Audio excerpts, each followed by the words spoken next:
Hayata dair püf noktalar kanalıma hoş geldiniz. Bugün yine güzel orkidelerimle karşınızdayım. Özellikle yazın havaların çok sıcak olmasından dolayı orkide bakımı ile ilgili sorun yaşayan takipçilerim var. Özellikle yaz ayında orkide bakımının daha hassas olması gerekiyor. Çünkü yüksek sıcaklıkta orkideler daha çok suya ihtiyaç hissediyorlar.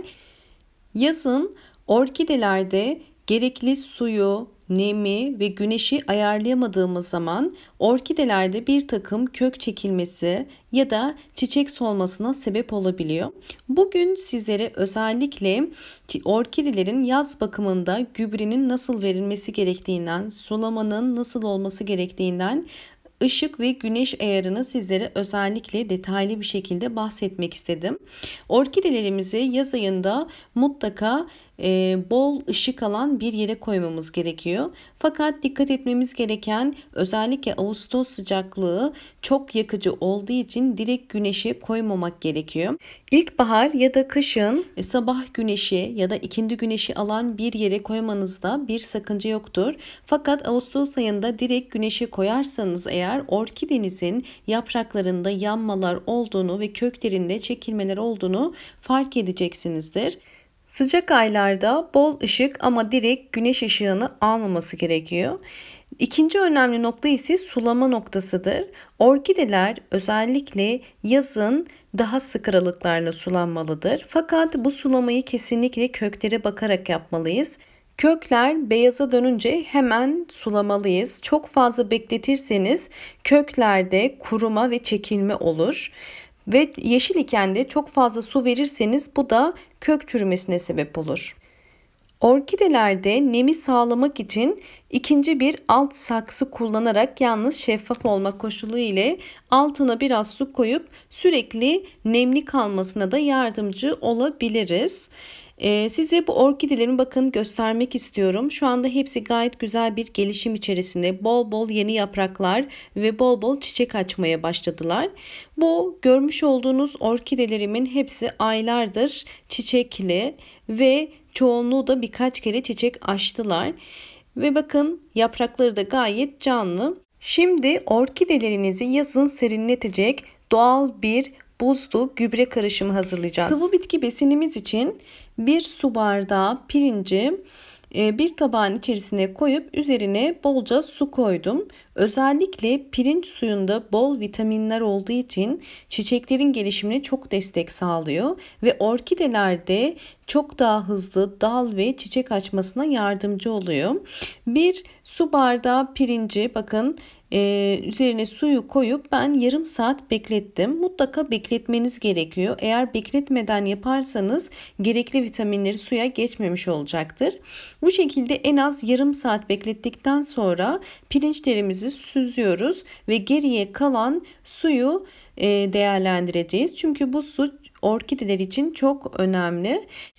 Pirinç suyunu normal buz kalıplarının içerisine dökeceğim ve daha sonra donduktan sonra bunları çiçeklerime ikişer üçer tane vereceğim. Özellikle pirinç suyu ya da muz kabuğu suyu ya da yumurta kabuğu suyunu kullanarak bu karışımı da hazırlayabilirsiniz.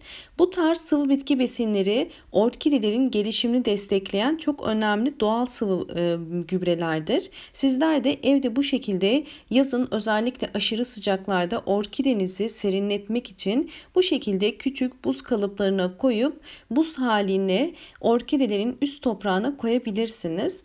Özellikle yeni kökler, yeni yaprak vermesi için, bol bol çiçek açması için pirinç suyunun bunda çok etkisi olacaktır. Şimdi bütün suyu kalıplara koyduktan sonra kapağını kapatıp buzlukta en az bir gece bekletmemiz gerekiyor. İyice donması gerekiyor.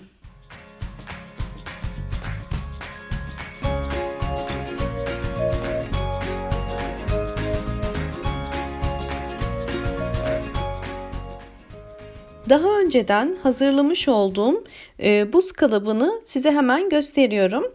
İçerisinde pirinç suyu var aynı şekilde ve bu pirinç sularını şimdi buz kalıplarından buzlar halinde çıkaracağım ve bunları saksılarıma tek tek koyacağım. Özellikle sizler de yazın bu tarz buzlu sıvı gübreleri eğer orkidelerinize verirseniz orkidelerinizin gelişimi daha da iyi olacaktır.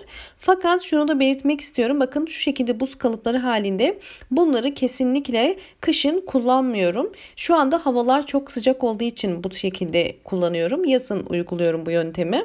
Buz kalıplarım hazır. Burada dikkat etmemiz gereken tabii ki püf noktalar var. Buzu kesinlikle direkt orkidenin köklerinin üzerine koymuyoruz. Bakın dikkat ettiyseniz sadece saksının üst kenarına koyuyorum. Fakat direkt köklerin üzerine koymuyorum. Çünkü kökler direkt soğuk bir buz tabakası ile karşılaştıkları zaman tepki verebilirler. Sadece toprağın üzerine koyup buzun yavaş yavaş kendi halinde erimesini ve köklerin de bu suyu yavaş yavaş emmesini sağlamış olacağız. Böylelikle orkideler de bu sıcak günlerde biraz daha serinlemiş olacaklardır. Hem de pirinç suyunun içerisindeki vitaminler ile daha da iyi bir gelişim, yeni yaprak, yeni kökler çıkarmaya başlayacaklardır. Evet, bütün saksılarımın hepsinin içerisine koyuyorum. Ve bu uygulamayı yaparken çok fazla buz koymanıza gerek yok. 2 ya da 3 tane koymanız yeterlidir. Ve şunu da belirtmek istiyorum. Bu buz kalıplarını koyduğunuz zaman orkidenin sadece tek başına su ihtiyacını karşılaması için yeterli değildir. Bu uygulamayı 15 günde bir yapabilirsiniz. Fakat bu arada eğer orkidenizin kökleri griye, beyaza döndüyse mutlaka normal arıtma suyu ile de sulamanız gerekiyor. Bu işlem sadece orkidelerimizi serinletmek ve orkidelerimizi yeniden canlandırmak için yapıyoruz bu işlemi. Gübre ve sıvı bitki besini vermiş oluyoruz. Bunu sadece pirinç suyuyla değil, muz kabuğu suyuyla özellikle yapabilirsiniz. Ya da yumurta kabuğu suyuyla yapabilirsiniz. Ya da sarımsaklı su ile de yapabilirsiniz. Bütün gübrelerinizi bu şekilde buz haline getirip 15 günde bir dönüşümlü olarak orkidelerinize bunu verebilirsiniz. Ve orkidelerde de bol bol zaten geliştiklerini, yeni yapraklar çıkardığını, yeni çiçekler açtığını sizler de göreceksinizdir. Umarım bu videom sizler için faydalı olmuştur. Bu tarz videolarımı beğeniyorsanız eğer hemen beğen tuşuna basarak bana destek olabilirsiniz. Kanalıma halen abone değilseniz abone olmayı unutmayın. Yeni videolarımdan haberdar olmak için sağ köşedeki zil sesini hemen açık konuma getirebilirsiniz. Bol bol yorumlar yapmayı unutmayın. Yorumlarınızı muhakkak okuyorum ve dönmeye çalışıyorum. Beni Instagram adresimden takip etmek istiyorsanız hayata dair püf noktalar linkimi bırakıyorum. Hoşça kalın, sağlıklı kalın.